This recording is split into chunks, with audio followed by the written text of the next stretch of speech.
আমি ঠিক উস্কানি শব্দের সঙ্গে একমত না, যেভাবে তাকে বলা হয়েছে। আর সব ব্যাপারে মামলা এবং গ্রেপ্তার এই ব্যাপারেও আমি একমত না। আমরা দীর্ঘ 15-16 বছর ধরে যে আন্দোলন করেছি, যত মামলা এবং কথায় কথায় গ্রেপ্তার, গুম, অপহরণ, নির্যাতন, এটার মুখোমুখি হয়েছি। তো গণতান্ত্রিক ব্যবস্থা ফেরার একটা সম্ভাবনা দেখা দিয়েছে। তো ভিন্ন মতের একটা ব্যাপার থাকবে। এবং আনিস আলমগীর যে কথাগুলো বলছিলেন, সেগুলো জবাব দেওয়ার লোক থাকতে হবে। সরকারের পক্ষ থেকে না থাকলে অন্যান্য রাজনৈতিক দলগুলো সেগুলো জবাব সাংবাদিকতার ক্ষেত্রে থাকতে হবে। তবে একটি বিষয় হচ্ছে, অতীত সরকার সেটা নিষিদ্ধ রাজনৈতিক দল হিসাবে। তা আমরা এই সমাজে জানি যে নিষিদ্ধ যে পণ্য সেটা ব্যবহার করা, প্রকাশ্যে আনা, এটা আইনত দণ্ডনীয়। সেটি রাজনীতির ক্ষেত্রে একসময় কমিউনিস্ট পার্টি যারা সশস্ত্র পন্থায় ক্ষমতা দখলের মধ্য দিয়ে নির্বাচনের না, তারা কিন্তু নিষিদ্ধ ছিল এবং সেটা স্বীকারে হত্যাই করেছে শেখ মুজিব।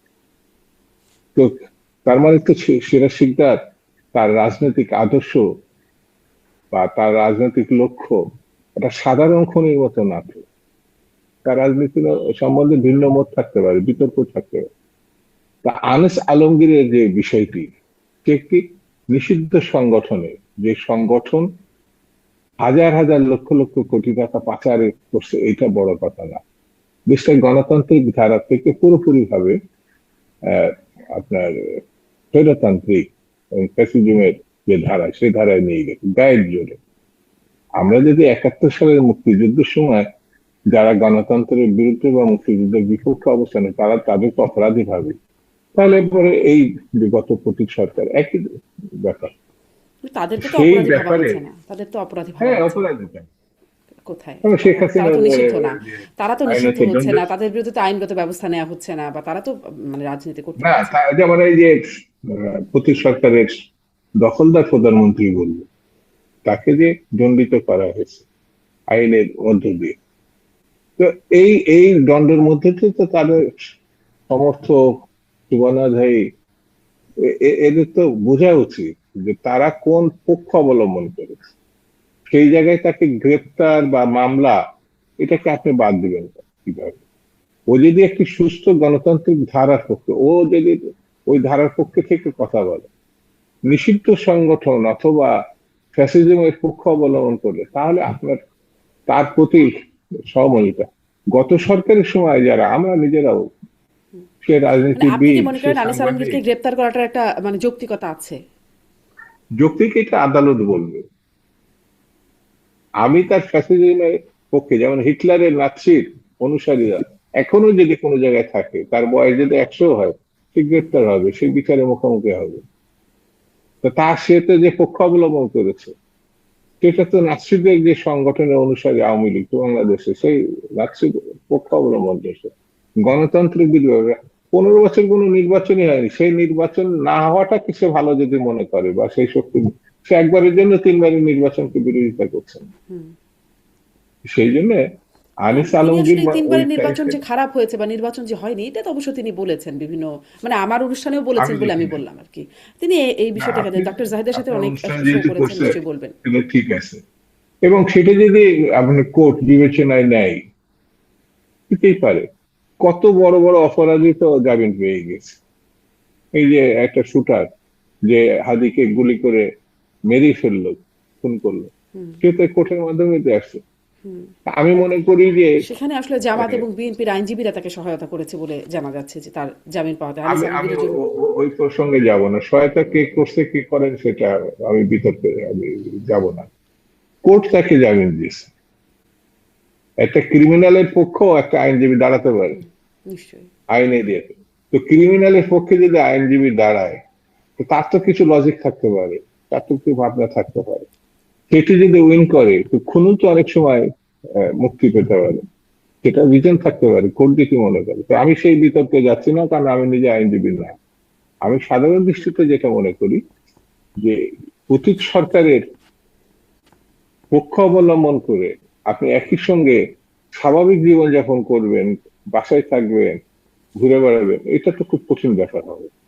তাহলে পরে আপনি চিহ্নিত হচ্ছেন যে আপনি লুটপাটকারীর পক্ষে, গণহত্যার পক্ষে এবং সন্ত্রাসের পক্ষে। তো এটার পরিণতি কি হতে পারে, এটা আমার কাছে। আর গণতান্ত্রিক রাজনীতিতে আপনি বারবার অ্যারেস্ট হবেন, জেলে যাবেন, যেটা অতীতে 15 বছরে শুধু বিএনপি না, অন্যান্য সকল রাজনৈতিক দল, সাংবাদিক, পেশাজীবী কি অপদস্থ হয়েছে, কি পরিস্থিতির মুখে তারা পড়ছে। তারা তো কোনো আহ, সরকারের পক্ষ অবলম্বন করছিল না, আর এখন তো খুনির পক্ষ অবলম্বন করছে। এটা তো আমার নিজের কাছে জি মনে হচ্ছে। জি আমি জনাব আগে শামসুজ্জামান শুনতে দুদু বলেছি গ্রেফতার বা জুলুম বা নির্যাতন, আমি নিজেই পছন্দ করি না, কারণ আমি নিজে এটা শিকার হয়েছে। কিন্তু গণতান্ত্রিক ব্যবস্থার পক্ষে থেকে যদি সে শিকার হয়, তাহলে আমার আপত্তি আছে। জি কিন্তু জি ফ্যাসিজমের পক্ষ নিয়ে বা খুনির পক্ষ নিয়ে বা লুটেরার পক্ষ নিয়ে আপনি হলে তো এক জিনিস হলো না। জি, জনাব শামসুজ্জামান দুদু, আপনার অবস্থান স্পষ্ট। আদালতের কথা বলছেন, আদালত বেগম জিয়াকেও কারাদণ্ড দিয়েছিলেন, তারেক রহমানকেও কারাদণ্ড দিয়েছিলেন। আমি ডক্টর জাহিদুর রহমান আপনার কাছ থেকেও একটু শুনতে চাই যে আসলে আনিস আলমগীরের গ্রেপ্তার, জনাব শামসুজ্জামান দুদু বলছিলেন যে ফ্যাসিজমের পক্ষে হলে, আপনি শুনছিলেন যে লুটপাট ফ্যাসিজমের পক্ষে হলে তার তো সাধারণ জীবনযাপন করার কথা না। কিন্তু আমরা দেখছি আসলে বিভিন্ন মানবাধিকার সংস্থা, বিভিন্ন সাংবাদিকদের, আন্তর্জাতিক সংস্থা তারা প্রতিবাদ করছে এই বিষয়টির। আহ, এটারও মানে ভবিষ্যৎ কি হতে যাচ্ছে, আপনি কিভাবে দেখেন? আপনি যেটা বলছেন রাইটলি, ওনার সাথে আমি শো করেছি এবং ওনার বক্তব্যের সাথে আমার তীব্র দ্বিমত আছে। আমরা অন নিশ্চয়ই। রেকর্ড মাঝে মাঝে বেশ টাফ ডিবেট করেছি। তার কথাকে আমার খুব যৌক্তিক মনেও হতো না, প্র্যাকটিস করেছি। এখন প্রশ্ন হচ্ছে তার উপরে যা হলো সেটা হওয়া কেমন হয়েছে। আমি আসলে এটা একেবারেই অনুচিত হয়েছে বলে মনে করি। কেন? আমরা রাষ্ট্রকে যেভাবে বুঝতে চাই, রাষ্ট্রের বোঝাবুঝিটা কিরকম? রাষ্ট্র মানে হচ্ছে এমন একটা চুক্তি নাগরিকের সাথে রাষ্ট্রের। সে এই চুক্তির বলে তার অনেক কিছু রাষ্ট্রকে দিয়ে দেয়। যেমন আপনি একটা রাষ্ট্রে বাস করে বলতে পারেন না যে আমি ট্যাক্স দেবো না, আপনাকে ঘাড় ধরে ট্যাক্স দিয়ে যাবে সে, না হলে আপনাকে ফৌজদারি মামলা দিতে পারবে। এর বিনিময়ে আমি কিছু জিনিস রাষ্ট্রের কাছ থেকে পাই, সেটা হচ্ছে আমি আইন দ্বারা পরিচালিত হব। আমি যতক্ষণ পর্যন্ত কোনো আইন ভাঙবো না, ততক্ষণ পর্যন্ত আমি কোন রকম রাষ্ট্রের কোনো কোয়ার্সিভ স্টেটের মুখোমুখি হব না।